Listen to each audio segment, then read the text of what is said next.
चलो।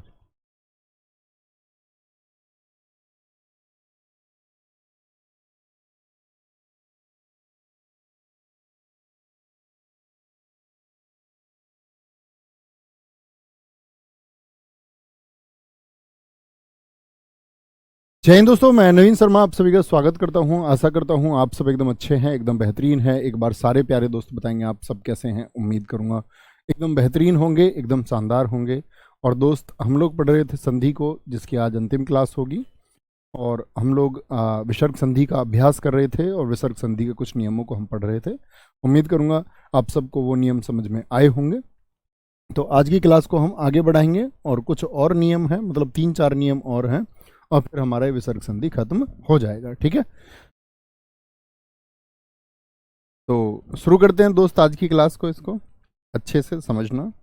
पिछले नियमों में कोई दिक्कत तो नहीं हुई? आपने शब्द, अच्छे छात्रों से उम्मीद करूंगा उन्होंने हर एक नियम के 2-4 शब्दों के निर्माण का प्रयास किया होगा। और जब वो प्रयास करते होंगे तो सफल जरूर होते होंगे, क्योंकि जीवन में दोस्त आप लोग जब जब प्रयास करेंगे तब तब आप सफलता की तरफ बढ़ेंगे। तो आज के इस नियम को शुरू करते हैं। क्या पढ़ रहे थे हम? आपका विसर्ग संधि को पढ़ रहे थे। विसर्ग संधि को हम पढ़ रहे थे। और विसर्ग संधि का एक नियम है, बड़ा अच्छा नियम है, और कहूँ तो सबसे महत्वपूर्ण भी है। जैसे मैंने कहा, स्वर संधि में सबसे ज्यादा प्रश्न पूछे जाने का जो वेटेज रहता है वह रहता है आपका यण संधि से। उसी प्रकार से विसर्ग में इस नियम का सबसे ज्यादा वेटेज रहता है, सबसे ज्यादा पूछा जाता है। जैसे नियम क्या है, कह रहा है कि कभी स्वर के साथ में विसर्ग है, यानी स्वर है और उसके साथ में विसर्ग है, यानी स्वर है और उसके साथ विसर्ग है, और साथ में कोई घोष वर्ण भी यदि आ जाए। अब मैं दोस्त उम्मीद करूंगा आप लोग जानते होंगे घोष वर्ण, कई बार नाम आया है घोष वर्ण, हमने वर्णमाला में भी पढ़ा था। तो आप बता सकते हैं कि घोष वर्ण क्या होता है? तो आप कहेंगे जी घोष वर्ण भैया 3, 4, 5, अंतस्थ 11 लावा, और ऊष्मीय का है भी, यानी 5-6 हो गए। और सभी स्वर ये किस में आते हैं? घोष वर्ण में। यदि ये कभी मिलेंगे आपस में तो क्या होगा? तो एक आधे रे का निर्माण होगा। ये कैसा रे है? एक बार सारे दोस्त बताएंगे कैसा रे है, तो आप कहेंगे जी आधा रे है, क्योंकि रे में हलंत है। कोई दिक्कत, कोई परेशानी? किस प्रकार से? थोड़ा उदाहरण के माध्यम से ही ज्यादा समझ में आता है। देखिए, जैसे मैं इसका एक उदाहरण आप लोगों को यहां पर आप लोगों को देखने को मिलेगा। नीही धन धन, निही धन धन मिलकर के क्या बनाएगा? निही धन धन। बड़े अच्छे से देखना। तो आप कहेंगे भैया यहां पर क्या है? न में दोस्त क्या है आपका? लघु ई है।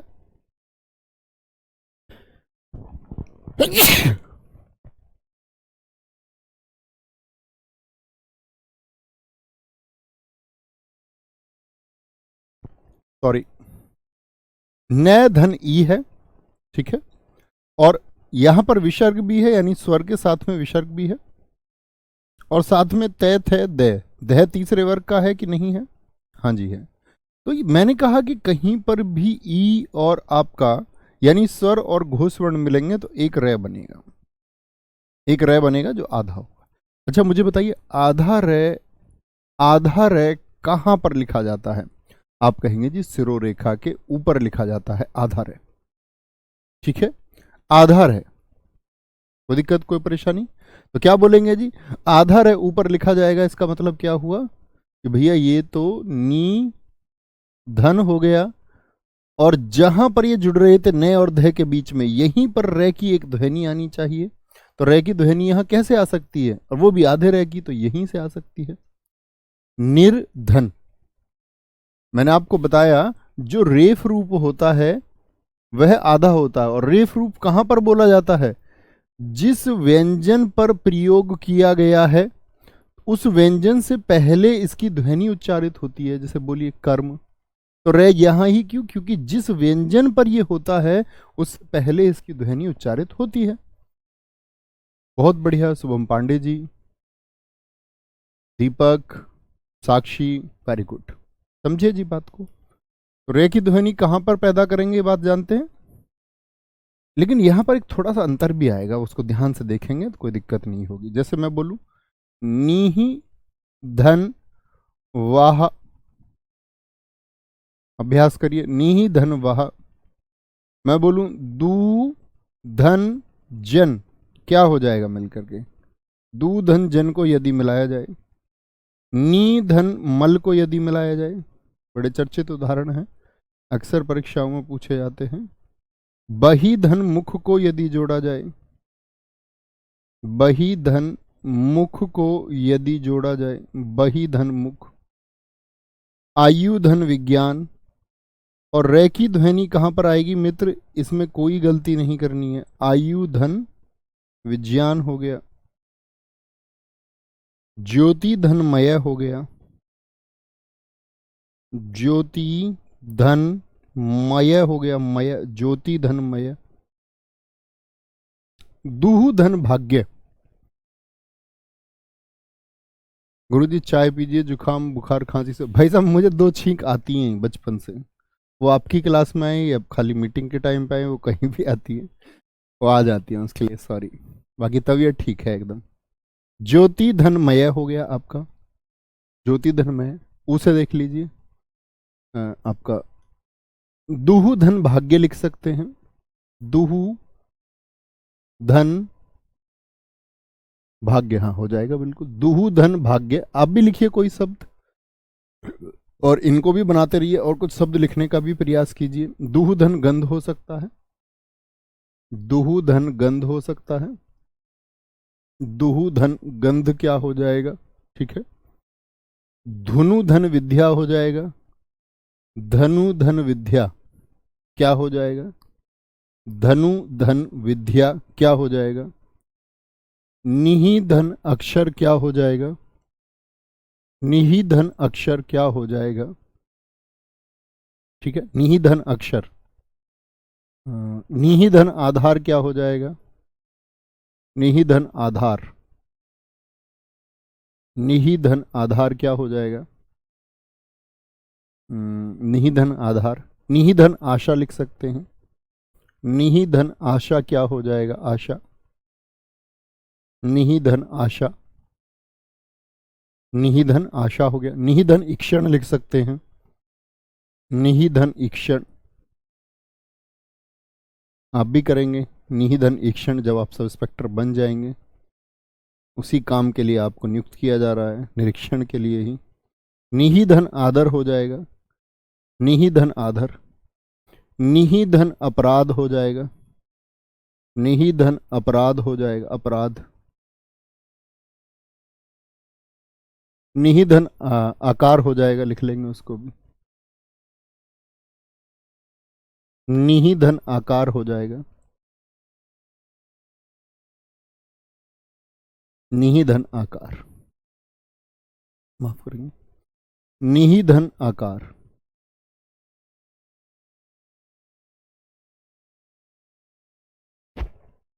बताइए, देखना भाई साहब, बहुत ध्यान से देखेंगे और प्रैक्टिस करेंगे। री की जो ध्वनि है, रे की ध्वनि कहाँ आएगी ये सब जान चुके कि कहाँ उसको पैदा करना है, जहां पर जोड़ है तो न और वे के बीच में पैदा करना है।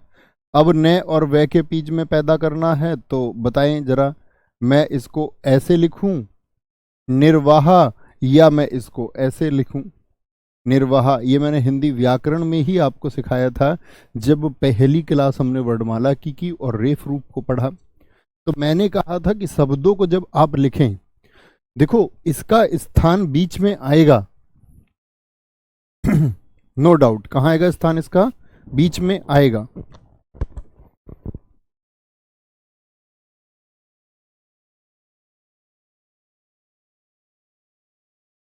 तो मैंने आपसे कहा था इसका स्थान जो है वह बीच में आएगा, लेकिन यदि इसके साथ में स्वर मौजूद है तो फिर कहां पर भेजेंगे भैया, स्वर पर भेजेंगे। क्या बोलेंगे, रेफ रूप का प्रयोग जिस व्यंजन पर होता है उस व्यंजन से पहले बोला जाता है, लेकिन यदि व्यंजन के साथ में कोई स्वर मौजूद है, यानी आ एक स्वर है, तो उस स्वर पर भेज देंगे रेफ रूप को, बोला व्यंजन से पहले ही जाएगा। कोई दिक्कत जी? तो बोलेंगे जरा कौन सा ठीक होगा, तो हम कहेंगे बी एकदम से ठीक हो जाएगा। दूधन जन, आप लोगों को बहुत डिस्टर्ब, सॉरी, इसके लिए मैं गर्म पानी पी लेता हूँ थोड़ा।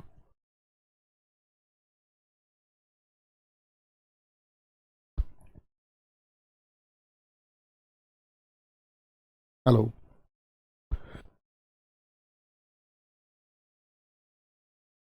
हेलो, अभी आवाज ठीक आई है ना एकदम? एक बच्चे ने कहा है मनभर चौहान जी ने कि दोनों ठीक है निर्वाह। दोनों कैसे ठीक हो सकते हैं दोस्त? मैंने आपको बताया कि कहां पर उसको स्थान देंगे। आप लोग कहेंगे कि भैया उसको स्थान हमको देना है यदि व्यंजन के साथ स्वर है उस पर। बताएंगे। दुर्जन हो गया, दुर्जन। देखो यहां तक करके दिखाएं आप, इसके बाद में सीखेंगे और विशेष ध्यान देने की जरूरत होगी। निर्मल, निर्मल हो जाएगा।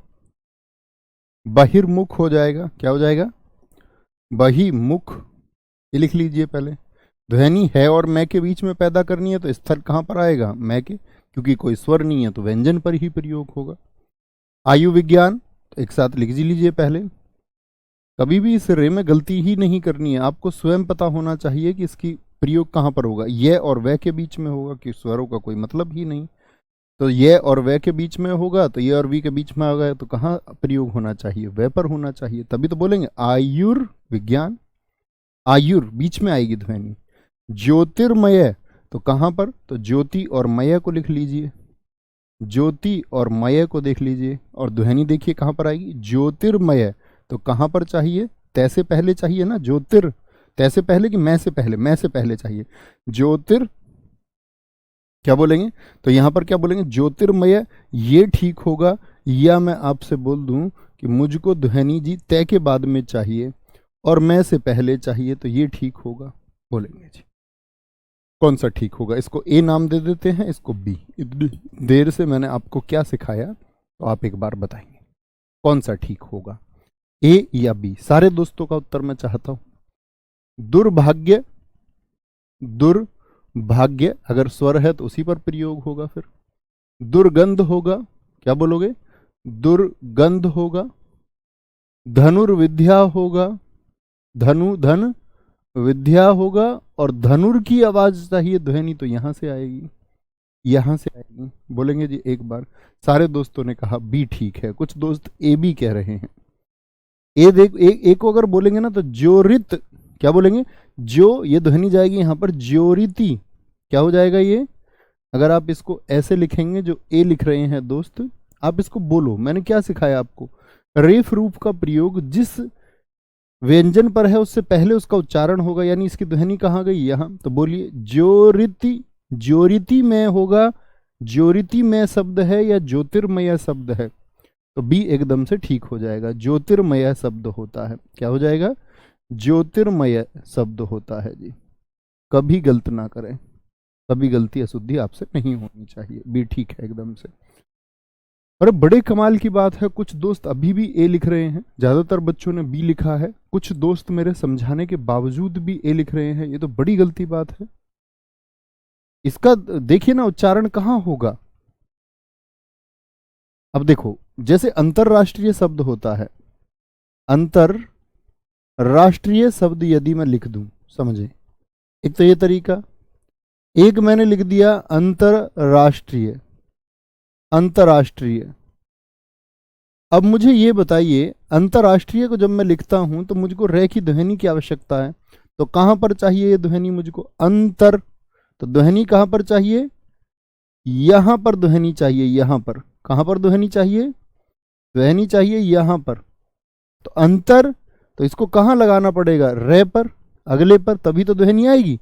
लेकिन रे के साथ स्वर है, तो भैया आपने बताया कि स्वर पर लगेगा। तो अंतरराष्ट्रीय।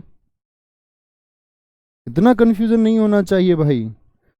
सिर्फ इतना है कि जहां पर रेफ रूप है, ठीक है, जहां पर रेफ रूप है उससे पहले बोला जाएगा धर्म। और यदि यदि व्यंजन के साथ में स्वर आ गया है तो बस उसका स्थान उस खड़ी पाई पर चला जाता है, इतना सही है। ओके, गलती नहीं करनी है कभी भी। आगे आएंगे निहिधन अक्षर। अब तक देखिए भाई, अब तक क्या धनुर्विद्या, तो रे कैसा था? आधा। यदि मैं आधे रे को, ये रे कैसा है? आधा है। यदि इस आधे रे को मैं एक स्वर दे दूं तो ये क्या बनाएगा? सारे दोस्त कमेंट सेक्शन में लिखिए।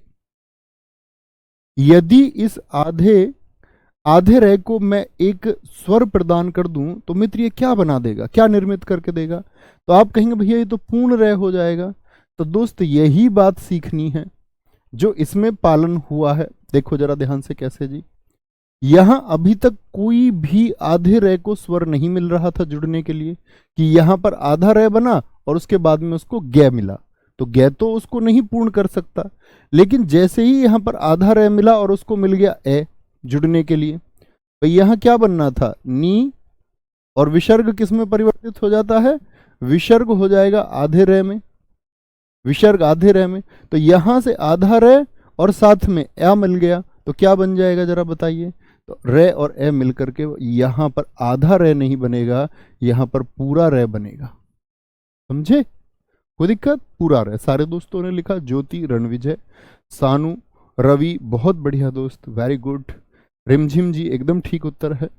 निहिधन आधार निराधार होगा। क्या होगा? निहिधन आधार निराधार होगा। ठीक है, निराधार होगा। निहिधन आशा क्या हो जाएगा दोस्त? निराशा हो जाएगा, निराशा, निराशा, निहिधन आशा निराशा, क्योंकि अब उसको स्वर मिल गया जुड़ने के लिए। ये क्या बन जाएगा? रा दीर्घी मिली तो क्या बनेगा? निरीक्षण बन जाएगा, निरीक्षण। ठीक है, निरीक्षण। आप भी करेंगे निरीक्षण, इसी बात के लिए आप ज्वाइन होने जा रहे हैं। लेकिन उस निरीक्षण में ज्यादती ना करना। ज्यादती का मतलब लोगों के अंदर पुलिस का जो भय है, जो डर है, वो ना करना। और आप सारी चीजें ग्राउंड पे पहुंच के, मेरी कहने की चीजों से आदमी किसी के स्टेटमेंट को याद नहीं रखता। स्थिति और परिस्थिति के अनुरूप व्यक्ति की कार्य प्रणाली होती है। कल आप कितना भी सोच कर यहाँ जाते हैं, कल आपकी कार्य प्रणाली कैसी होगी विभाग में जाकर के, वह देखने लायक बात होगी। मतलब बहुत सारे लोग जिन्होंने ईमानदारी का सोचा, बहुत भ्रष्ट अपना जीवन जी रहे, बहुत ऐसे लोग हैं जिन्होंने भ्रष्ट जीवन को छोड़ करके एक ईमानदारी का मार्ग अपनाया है। और पुलिस प्रणाली को चूंकि मैंने नज़दीक से महसूस किया है, मैं उससे काफ़ी कई वर्षों तक जुड़ा रहा हूँ। और जुड़े रहने का मतलब ऐसा नहीं कि मैं पुलिस में था लेकिन मैंने उसको बहुत एक हद तक महसूस किया है, वो मेरा एक जुड़ाव रहा है। तो इसीलिए मैं आपसे कहता हूँ कि आप लोगों को कॉन्फिडेंस देना, ना कि लोगों को डराना। निरपराध, निरपराध। ठीक है, अब हम कहते हैं जी निरपराधी शब्द होता है एक, वो गलत शब्द होता है। हमेशा निरपराध शब्द होगा। आप लोगों को जानना चाहिए कि निहिधन अपराध निरपराध होगा, ई आ ही नहीं सकता। निराकार क्या बोलेंगे? नी धन आकार, एक रे का मौका मिल गया, निराकार हो गया। कोई दिक्कत है, कोई परेशानी है? आप लिखें जरा। बहुत बढ़िया गुरु जी। यजुधन वेद यजुर्वेद हो जाएगा, एकदम से ठीक है, क्यों नहीं होगा? बिल्कुल होगा। यजुधन वेद यजुर्वेद बिल्कुल हो जाएगा। बहुत बढ़िया, very good, very good. Note करेंगे एक बार। निराकार Pradeep Yadav ji. UP police constable से कवर हो जाएगा हिंदी इस बैच में? हाँ जी, क्यों नहीं होगा। दोनों ही बैच में मैंने ऐसा नहीं पढ़ाया था। यूपी कांस्टेबल के जो दोस्त तैयारी कर रहे थे कि मैं उनको बहका देता, मैंने ऐसा वहाँ भी नहीं पढ़ाया। कि खाकी बैच में हमने हिंदी पढ़ी तो ऐसा नहीं था कि अब जिन दोस्तों ने वहाँ पर हिंदी पढ़ी होगी वो भी यूपीएसआई के लिए एनफ है। बस आप प्रैक्टिस करते रहना, यहाँ पर पीडीएफ वगैरह देखते रहना। कोई बात नहीं सनी, एक आध गलती हो जाती है, लेकिन आगे ना करें, है ना। गलत हो गया, कोई दिक्कत नहीं, आगे चलें जी। अब आते हैं जिनमें विसर्ग बना रहता है। विसर्ग बना किस किस में रहता है, देखना जरा ध्यान से। नियम लिखेंगे, विसर्ग के बने रहने की स्थिति, यानी विसर्ग हटता ही नहीं है, ना विभाजन पर ना जोड़ पर। विसर्ग के बने रहने की स्थिति, बने रहने की स्थिति क्या है?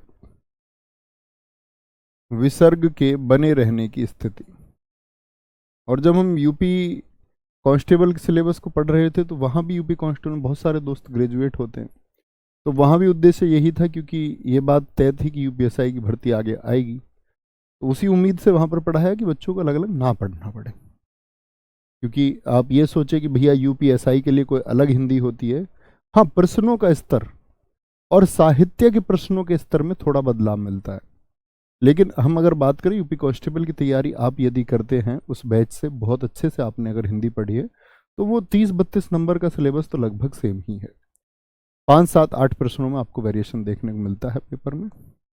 बिल्कुल बनेगा बबीता कुमारी जी। विसर्ग के बने रहने की स्थिति क्या क्या है देखें, लिखना। पहली स्थिति है, ये नंबर 1 डाल के लिख लीजिए, कि स्थिति यह है कि विसर्ग के बाद में, विसर्ग के साथ में का, पा, यानी कहीं पर कै है, कहीं पर पै है, और कै हो सकता है, पै हो सकता है, ख है कहीं पर, ख, कै पै, नहीं कै ख लिख लीजिए, कै ख पै फै, ऐसे लिखें तो ज्यादा ठीक है। कै ख पा फा विसर्ग के साथ में कहीं पर है। पहला नियम देखें जरा क्या होगा। जैसे देखना, रजह धन कर्ण, रजह धन कर्ण, तो विसर्ग के साथ में क्या है भैया, तो ये विसर्ग जो है जुड़ने पर भी खत्म नहीं होगा और शब्द ऐसे ही लिखा जाएगा, रज है कण, रज है कण। जैसे आपका प्रातः काल, आप लोगों ने अक्सर कैसा देखा होगा, प्रातः धन काल, क्या होगा जी प्रातः धन काल में, क्या बोलोगे, प्रातः काल, प्रातः काल होगा, क्या होगा, प्रातः काल होगा, प्रातः काल। अधः धन पतन हो गया, अधः धन पे आ गया बाद में, विसर्ग के बाद में, तो क्या हो जाएगा, अधः पतन। इन शब्दों को तो आप सीधे सीधे याद भी कर सकते हैं, और परीक्षाओं में ना के बराबर आज तक मैंने देखा नहीं कि पूछे गए हों। पय धन प्रातः काल के अलावा कुछ नहीं पूछा जाता, फिर भी आप याद करिए। पय धन पान, क्या बोलोगे, पय पान हो जाएगा, पय पान हो जाएगा, ठीक है, पय पान हो गया, पय पान। और इसमें देख सकते हैं आप क्या क्या बन सकते हैं, हाँ, अधः धन फलित, फै भी हो सकता है, अधः धन फलित क्या बन जाएगा, अधः धन फलित, तो आपका विसर्ग हटेगा ही नहीं, अधः धन फलित ही रहेगा, अधः धन फलित होता है। दुख का होता है, जैसे दुहु धन खे, दुहु धन खे, दुख हो जाता है। बहुत बढ़िया लोकेश चौधरी जी।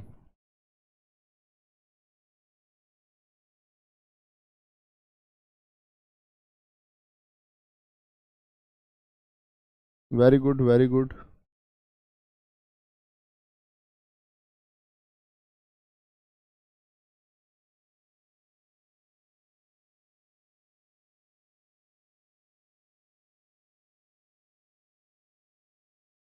अधः धन पतन, अधोपतन हम लिखते हैं लेकिन वो गलत होता है, कैसे ही निर्माण करेंगे उसका, एधन ऊ से हो सकता है, एक तो ओ का निर्माण, एधन ऊ से निर्माण करोगे तो आपका उधर उपतन होना चाहिए, फिर तो नहीं होगा, हमेशा साक्षी, ऑलवेज ऑलवेज ऑलवेज ऑलवेज।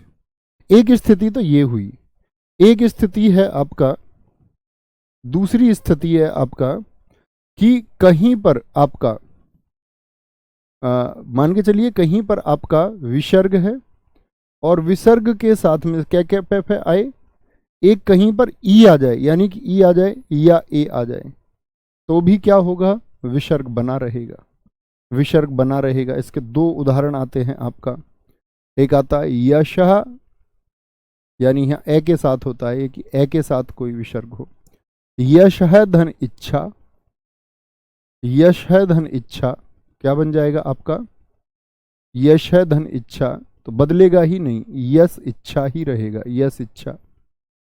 जैसे एक होता अतः धन एव होगा, अतः धन एव होगा, तो क्या बन जाएगा आपका, अतएव होगा, तो आप उसको विसर्ग लगाकर ही लिखेंगे, अतः धन एव होगा, अतः धन एव। ये दो नियम है जिसमें विसर्ग बना। गुरुजी अंतःकरण हो जाएगा क्या? मीनू बमनिया बिल्कुल होगा, बिल्कुल हो जाएगा। बोलेंगे स्त्रीलिंग पुल्लिंग मैं आपको पढ़ा चुका हूं अखिलेश कुमार जी, वहां पर देखिए और थोड़ा लॉजिक लगाइए। बहुत बढ़िया जी, बहुत बढ़िया, वेरी गुड वेरी गुड। तो समझे बात को क्या मैंने बोला? मैंने बोला आप लोगों से कि कभी भी विसर्ग के साथ में ई और ऊ आए, ये उनकी स्थिति बता रहा हूं मैं, इसको आप क्या बोलेंगे कि जहां पर विसर्ग के बने रहने की स्थिति है। तो ये याद कर लेंगे, कुछ शब्द हैं क्योंकि मूल नियमों से अलावा इनको कई बार अपवाद की दृष्टि में रखा जाता है, कई बार इनको हिंदी भाषा में स्थान नहीं दिया जाता, कई बार इनको अलग से अपवाद की कैटेगरी में जान देते। आप इन कुछ शब्दों को याद कर लेंगे तो ये बाकी नियमों को प्रभावित नहीं करते हैं। नहीं तो आप देखोगे हमने आपका एक आधे से सपेरे का निर्माण भी सीखा, वहां भी यदि क्या होता था आपका, तो क्या होता था, तो नमः धनकार क्या होता था, नमस्कार होता था। तो हमको ये कुछ शब्द याद करने होंगे, ठीक है? बहुत बढ़िया। राजकुमार राजपूत जी, भैया निर्धन आधार होगा। दोस्त हो सकता है, क्यों नहीं हो सकता, उसमें निर में रे को आधा लेना होगा, निर को आधा लेना होगा, ठीक है मित्र? बहुत बढ़िया जी, ठीक है। तो यहीं तक हमारा आपका ये संधि का सिलेबस था। आपके पास आज का कुछ समय बचेगा तो उसमें आप एक रिवीजन कर सकते हैं, और कल हम विषय पढ़ रहे होंगे, आपका मतलब अगला अध्याय शुरू कर रहे होंगे उपसर्ग और प्रत्यय। उपसर्ग और प्रत्यय की तरफ हम चलेंगे। उपसर्ग और प्रत्यय को जैसे ही पढ़ेंगे उसके बाद में हम अव्यय को पढ़ेंगे, अव्यय क्या होता है, और यहाँ पर हमारा ग्रामर का पोर्शन लगभग खत्म हो जाएगा, एक आध दो चीज़ें शायद बचेंगी। फिर हम शब्दों की तरफ चलेंगे, वॉकेब की तरफ, वहाँ हम लोग बहुत विस्तार से समझेंगे शब्दों के अर्थ को, वहाँ हम अतिरिक्त चीज़ें भी जान पाएंगे, ठीक है? तो जरूर पढ़ेंगे इसको, ध्यान से एक बार रिवीजन कर लेना। और अब आप चाहे तो मस्ती कर लें आधे घंटे, और चाहे तो आधे घंटे आप बैठ करके एक बार देख लें कि क्या क्या चीज़ें थी। क्योंकि दोस्त जब जब हम मेहनत करेंगे तब तक कहते हैं ना कि मन इतना चंचल होता है, वह आपको आराम की तरफ भेजना चाहता है, वह आपको हमेशा मैसेज देने का प्रयास करेगा कंफर्ट, कंफर्ट जोन में पहुंचने का। क्योंकि हम लोगों को लगता है कि मानव को भी यही लगता है कि कंफर्ट जोन सबको चाहिए, तो उस मन को भी चाहिए। लेकिन जब जब मन ऐसा मैसेज देता है तो आपको उसको एक रिवर्स मैसेज देना है, एक प्रतिक्रिया उस पर करनी है कि नहीं, अभी तो अभी। और जब आप इस नियम का पालन कर लेते हैं तो आप अपने आप को बेहतर बना लेते हो। धीरे धीरे हम बेहतर बनते हैं, एक ही दिन में हम बेहतर बन नहीं सकते, एक ही दिन में हमारा सारा अध्ययन हो नहीं सकता। अध्ययन का भी अपना महत्व है कि उसको किस तरह किया जाए। तो धीरे धीरे करते रहिए, लेकिन करते रहिए। ख्याल रखिए। जय हिंद, जय भारत, जय मां सरस्वती, नमस्ते।